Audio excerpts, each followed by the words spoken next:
Hello, everybody. Well, the title of my talk is Weathering is on my book, Weathering Depths in Johnstown by the Numbers. Um, the book is a pun on the title Wuthering Heights. Okay, basically, this is just the intent of this book was just to describe Johnstown, Pennsylvania, to try to tell the story with numbers and how the city has changed over time. And to talk about the sources of my data. Okay, I started off looking at the early history of the city, just basically starting off with a thumbnail sketch. And of course, any book about Johnstown cannot ignore the three major floods we had in 1889, 1936, and 1977. The big one in 1889, of course, when the Conemaugh Dam burst,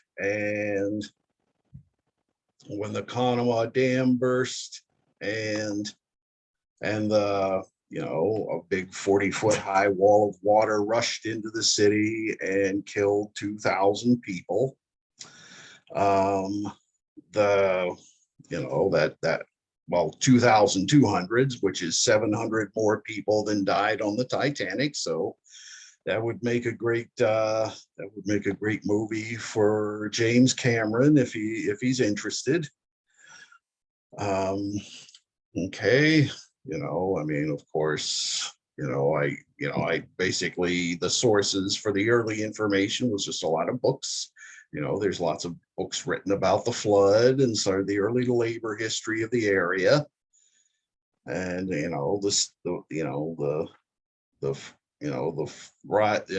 pullout of the steel mills occurred only a few years after the 77 flood, that killed 80 people. And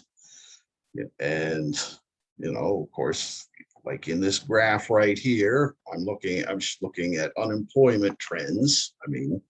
So the main focus of my book is on recent Johnstown history because simply there's just a lot more data available in this age of big data. We have lots of, there's just simply more sources available. So like here, in this graph, I was comparing the unemployment rate in Cambria County. That's where Johnstown is located. Comparing that to the national rate, like in the orange line at the bottom. We can see large spikes right after the 77 flood and after when the steel mill closed around 1983, there was a large spike. We see that the numbers did go down. Part of the reason why the numbers went down. Yes, oops. Okay, I have some people waiting to enter. Okay, hello. Oh, hello, we have some new guests. Hi, hello, Rondalyn. Nice to meet you. Okay, yeah, you didn't miss. Yeah, you didn't. Okay, I just started. The presentation. I was talking about, just like the early history of Johnstown, Pennsylvania. So are you familiar with it? No, I'm not. Okay, well, you know where Johnstown is. It's a city in western Pennsylvania, about 2 hours. Well, it's more like west central PA. It's just 2 hours east of Pittsburgh. And, our long history, probably our biggest claim to fame are the three major floods the city has had. The largest one was in 1889 when like a lot of the steel barons in Pittsburgh, they reconstructed this old dam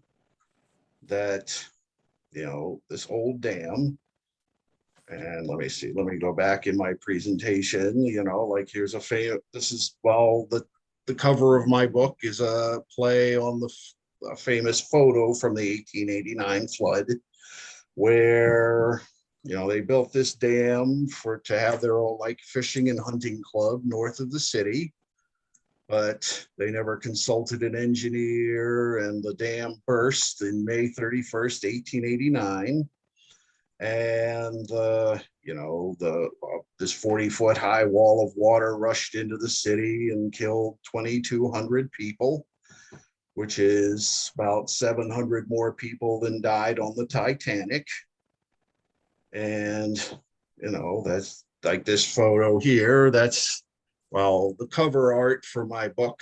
That's taken from probably the most famous photograph of the aftermath of the flood. Where this large tree trunk got lodged inside someone's house. That's probably the most famous photo of the flood's aftermath. Clara Barton came to the city and as the part of the Red Cross to coordinate the aid for the victims. And men like Andrew Carnegie never had to pay a penny of liability for the damage that was done. Okay, so like here, I talked about basically a thumbnail. So in my book, I provided a thumbnail sketch of the early trends, say in the economy, population, health, and politics for the area. This graph shows like the trend in unemployment statistics. The other two major floods for the city were in 1936 and 1977. That was the last major one. I was 6 years old then. And, this is what happened to unemployment. In that flood, about 80 people died. And, right after that, unemployment shot up to about 23.7%. And then after that, it came down, and then unemployment resurged again when the steel mills closed. It was certainly much higher. It was certainly much higher afterwards. It was much higher afterwards, than the national rate, which you can see in the orange line. So, and the main thrust of this book focuses mostly on recent history as more data is readily available. Okay, if you have any questions, don't hesitate to speak up. So obviously the sources of data I used, and I think I may just keep it in this one. I can show you, like going to, certainly there are some books about Johnstown that are in my list of sources. The Census Bureau is a good source of information especially for recent data on population, income, and poverty data. The Pennsylvania Department of Labor provides the unemployment data. Basically like here, the Census Bureau is also part of the Department of Commerce. So they do provide lots of information about the economics and the business areas of Johnstown. Like, say, if we were to go to the Census Bureau website, you could just type in, say, Johnstown or your own hometown.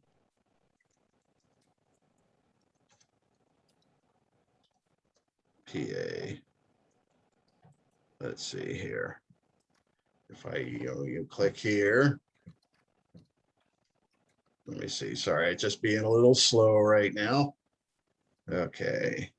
So like right here for Johnstown City, PA, they provide this information like say like probably they haven't updated this with the 2020 census yet, but they do have estimates from, like a population, median household income, the percentage of the city that's in poverty, other types of educational statistics, like what percent graduates high school, percent without health insurance, median housing value, $38,000. I mean, I'll talk about some of these numbers later, like the number of firms, businesses, male median income, female. I mean, still $21,000 for men and $15,000 for women. That's pretty low, and like how many homes have an internet subscription.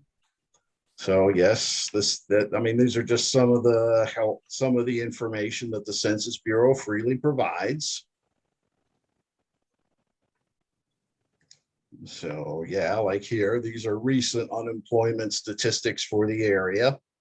And we can see that yes, the unemployment rate is still somewhat higher, but it does more or less resemble what happens in the rest of the US population.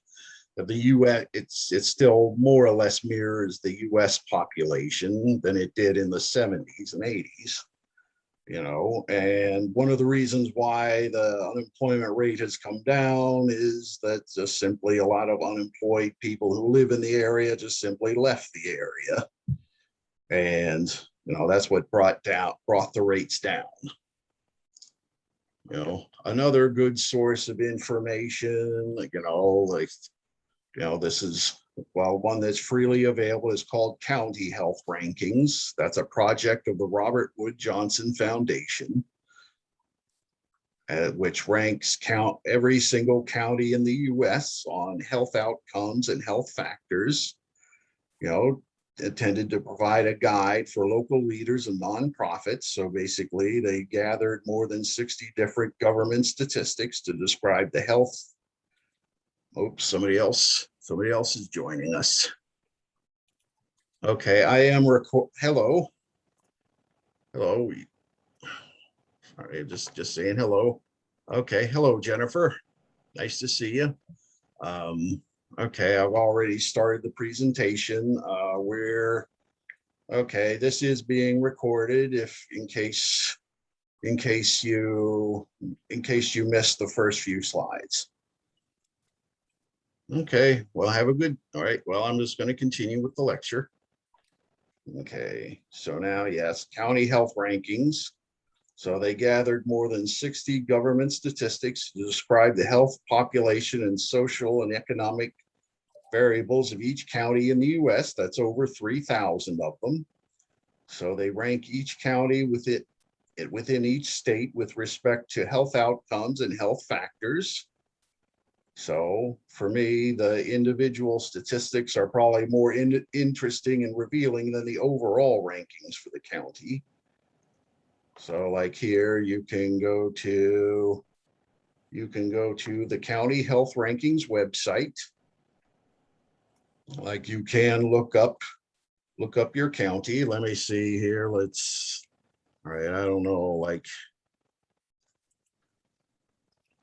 all right, well, let's see, all right, like here, I'll just pick my county in Pennsylvania, like Cambria County. That's where Johnstown is located. So here they do have these like overall health rankings, looking at, say health outcomes. That deals with mortality and quality of life measures. And health factors, these are behaviors that contribute to the health outcomes. They do provide lots of demographics to compare population and lots of these other variables. You can always double click on it to see like how each county ranks. Okay, and then we do have these other measures like premature death, quality of life, Like if you're not sure what something means, you can always click on this eye to see to get a description of it. Like here, let's say like this is say leading causes of death for Cambria County. You can click on this graph to see the trend. Let's see how the trend, like here, mortality has increased in Cambria County relative to Pennsylvania and the United States. So I'm going to go back to my slide. Sorry, my slide here. So yes, so like here, overall, the county ranked 64th out of 67 counties in Pennsylvania on health outcome and 44th out of 67 on health factors. Actually, Philadelphia County ranked last on both factors. So here, this is just basically like this graph here I have is the same as, this is the mortality measure they use, is years of potential life lost. So that refers to like if someone were to die, like the number of years of life lost before age 75. So if someone dies at age 25, that means they have 50 years of potential life lost. And that basically here, this graph shows how mortality has risen for the county relative to the rest of Pennsylvania and the US. Of course, most people probably, when they talk about mortality, they look at life expectancy.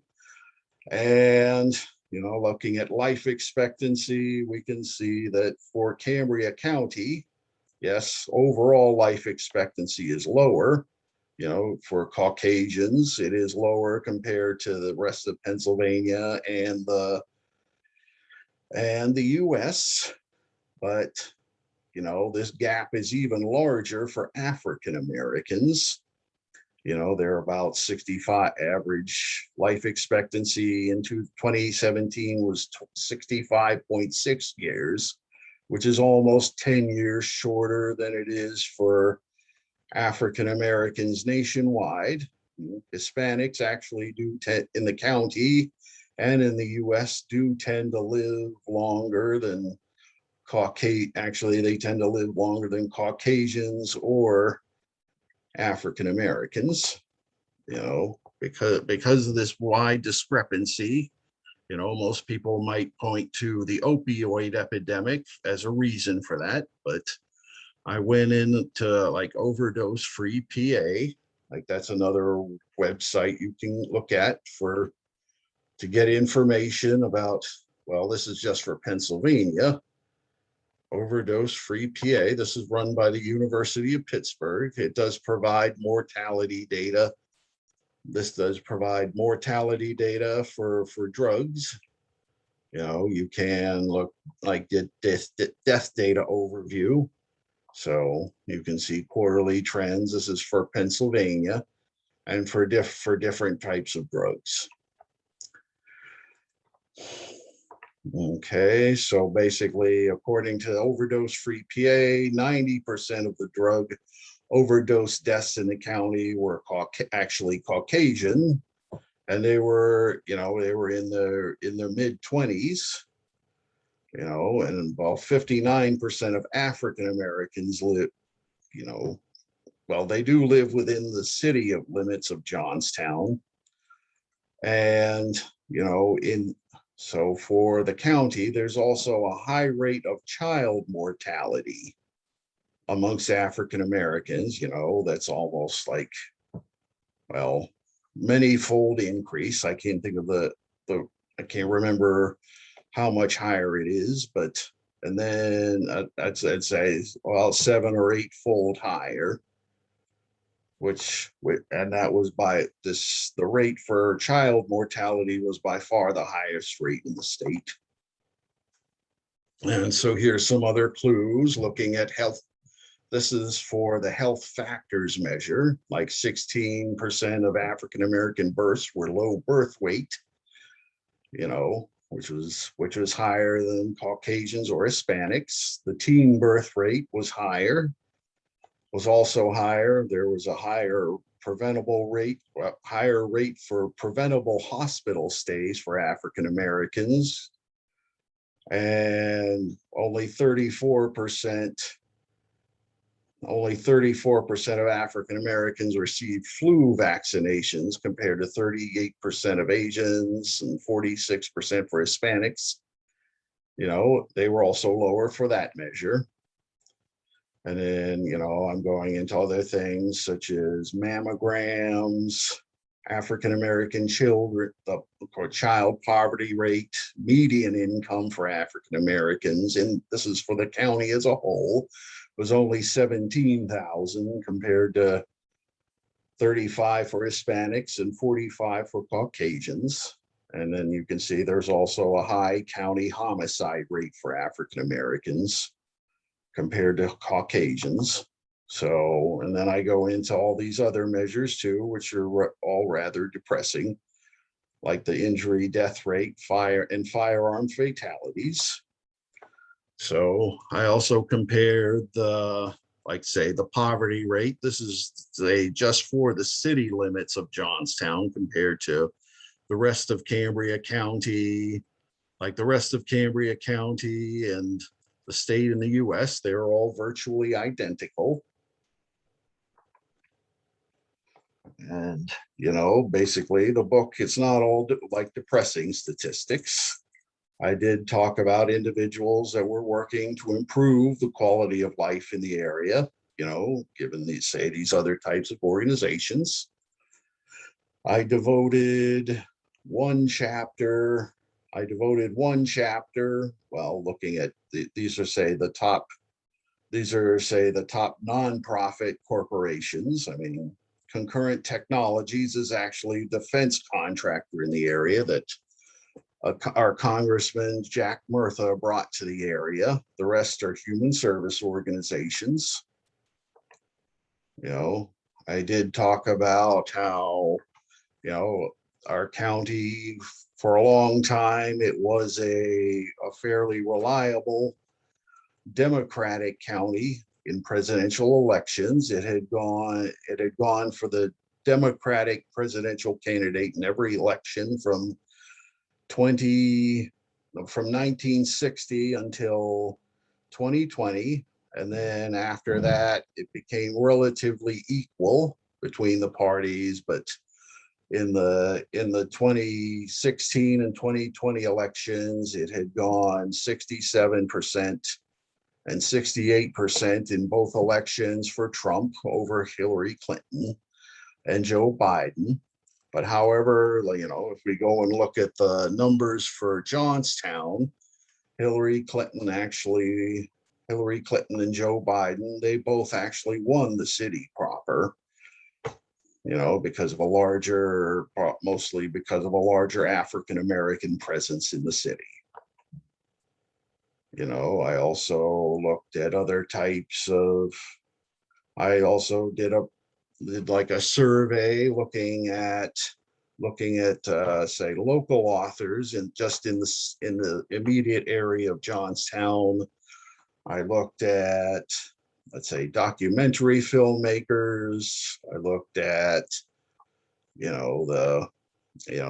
and I looked at authors in the area. I was able to find over 40 authors who were profiled and who wrote about the area. I basically did this survey looking at which genres people were writing in, and some individuals did write more than one genre, but we see that certainly there's a lot of diversity in what people were writing about.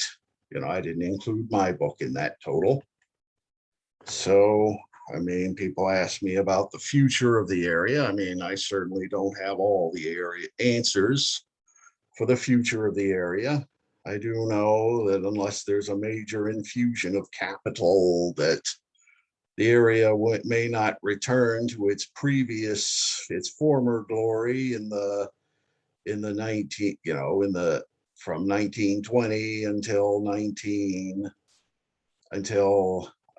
1980s. This was due, at its height, the city, the population within the city limits was 67,000, but now it's declined all the way to 19,000.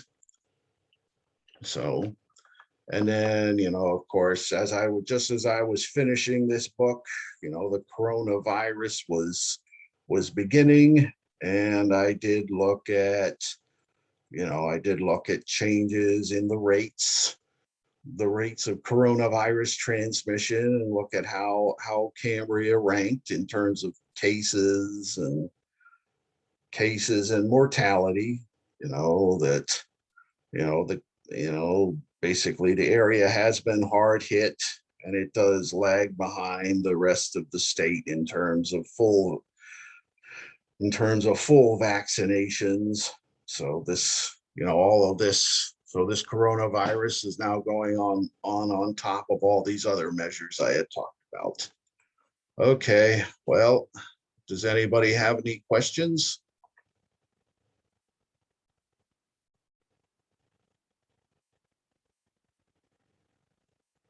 Okay, well, I know I kind of flew through those slides. I have a question. Go for it. So I'm wondering, as I was listening to your presentation, what do you think, how can writers use this kind of information, other writers, to build their own work, to build their fiction or their nonfiction? How can we use, if we want to write about Youngstown, Johnstown, or if we want to write about like that area, how can we use the kind of data that you present to us here as writers to incorporate into our work? Well, I do feel that, this does provide a good source for, for me, looking at all this data, it does provide helps people to see patterns that aren't necessarily easy to see with the naked eye. I mean, when I do my presentations for individuals, they're surprised to hear all the problems going on in the Black community here. And, I do believe, this could be a source. Let's say, like, if an individual, like, if they want to write about social issues, it does provide some clarity, at least tells you where you might be able to go. Like, if you want to know more about the African American community, obviously this is more of the macro level, but maybe it helps to put like some of the micro level, like if you just want to write about certain individuals, like what's the best context to view it in? Yeah, or if someone wants to write about, say, why the county, like how could the county have shifted so far to the right? Or, there are some political extremists in this county, or I'm sure there's ones in every county. Well, as I was listening, I was comparing your data to my sense of sort of the rest of Northern Appalachia. And it's so consistent to what we're seeing in other parts of this part of the region, Yeah. I'm not sure if the population decline was necessarily as steep. Say, I know, like, Pittsburgh, like, if you want to compare it to there, the city lost maybe about half of its population since the 70s. Compared to, this is almost like a 60% drop in population for Johnstown, the city proper.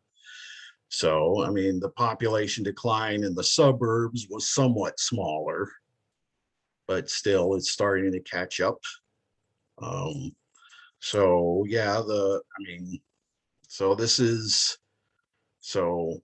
would argue that, yes, there might be somewhat of a steeper drop, and some of it may be also related to issues like white flight from the area. I don't know if you're familiar with Cody McDevitt. Oh, sure. Yeah, he also wrote a book about Johnstown, about how like there was a Rosedale incident. Yes, he was just on our show, Wanted Live, not long ago, a couple weeks ago.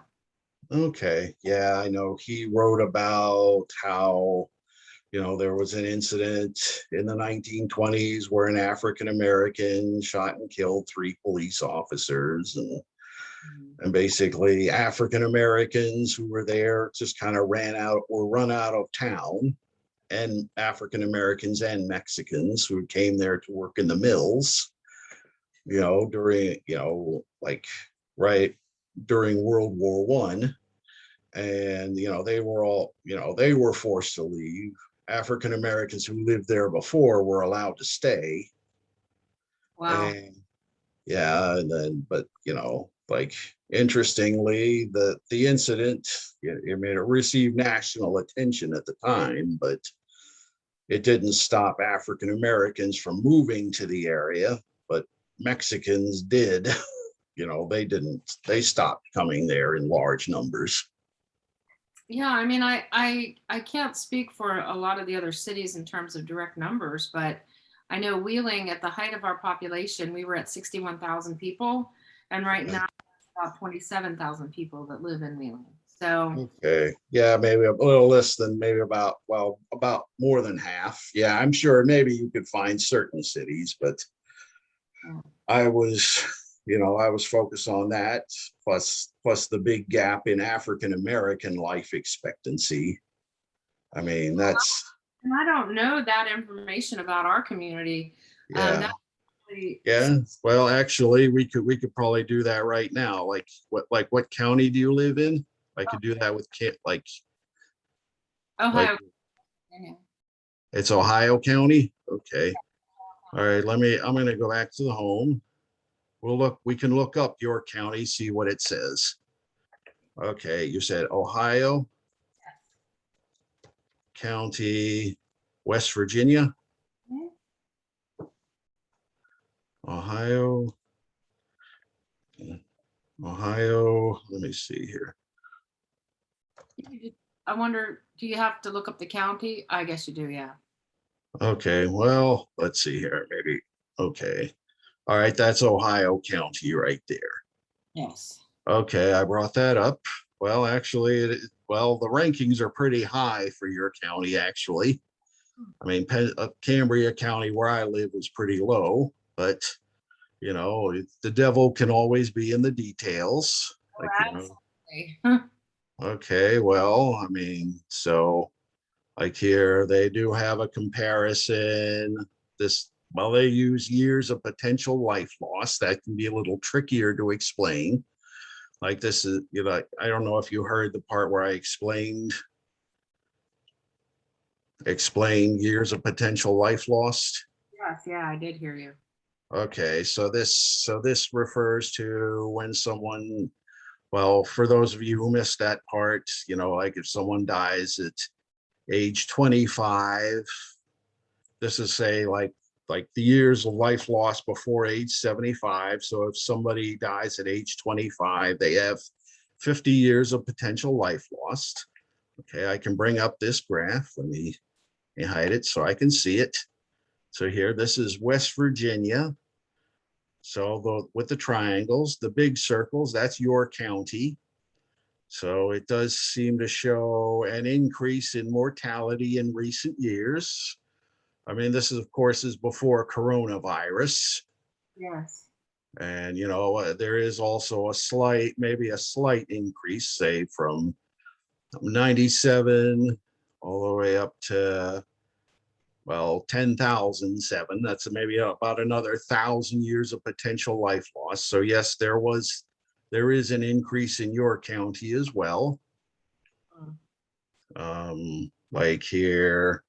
Well, West Virginia is a pretty gray state. We've grayed considerably. We've lost lots of young people Yeah, to, yeah, they do. Yeah, they do have lots of demographics here, and Okay, well, your county may be a little grayer than the state of West Virginia, like Okay. about 22.2. You can see that, and all these other demographics.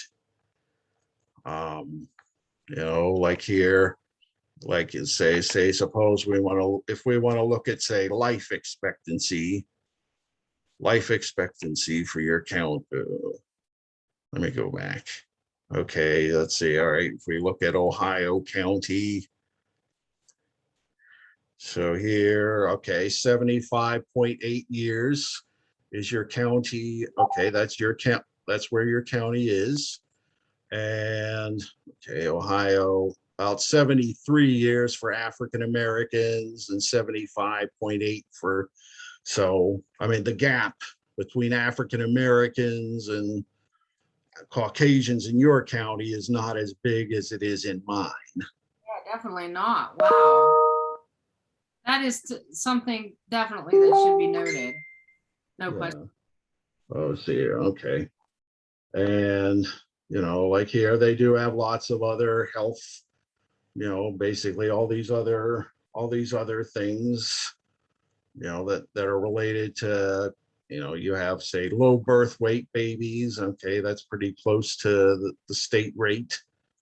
And then down here, you go to health factors. This gets into things like smoking, obesity. I do feel, so like these statistics, they do provide some clarity to, they do provide some clarity to say what's going on in your county that, just not easy to see with the naked eye. Okay, I mean, your think- county, yeah, your county has more access to exercise opportunities than the rest of the state of West Virginia. By far. Yeah. So, okay. So yeah, I mean, we could be here all day talking about all these other issues or social economic factors, getting into things like poverty and okay, well, poverty is a little bit lower for children in your county compared to West Virginia. And then you can also click here to look at this graph. That's So, religion oh, for sure. yeah, the numbers here have gone down. I mean, they did raise, I know they raised the minimum wage to your state like about $10 an hour. I think so, yeah. That's a Yeah, reason. well, Pennsylvania is still at 7.25. It hasn't. So yeah, that's another reason why poverty is getting worse in Yeah. Pennsylvania. So, and then they do have, okay, well, here, one thing that does jump out at me, violent crime, that does seem to be higher in your county. Good times. Yes, like here, I don't know, this is way higher, like 767 incidents per 100,000, compared, this is the US rate and the state rate. So yeah, that is one problem. So if you want to, that might be something you would want to look into if you wanted to write about violent crime in your county. Yeah, this is wonderful background information that I think any writer could use if they wanted to. Yeah, I do know maybe some writers, they do have a visceral fear of statistics. So basically, that's what I'm trying to do in my work, trying to help people get over that fear.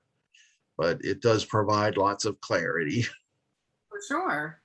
And it's based on fact and not just speculation. Mm-hmm.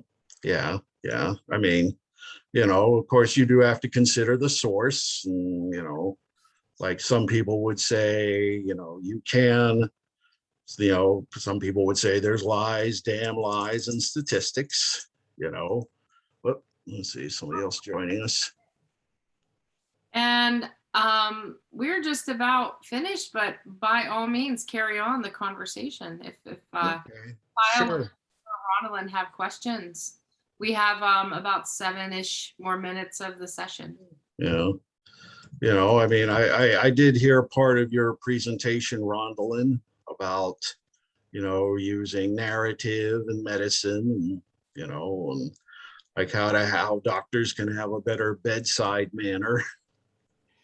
Right. Yeah. And I think your presentation really goes to how important it is for us, all of us healthcare professionals to really understand some of this data that's hiding in the background, right? Like all of this is influencing people's health and their ability to access health. And Yeah.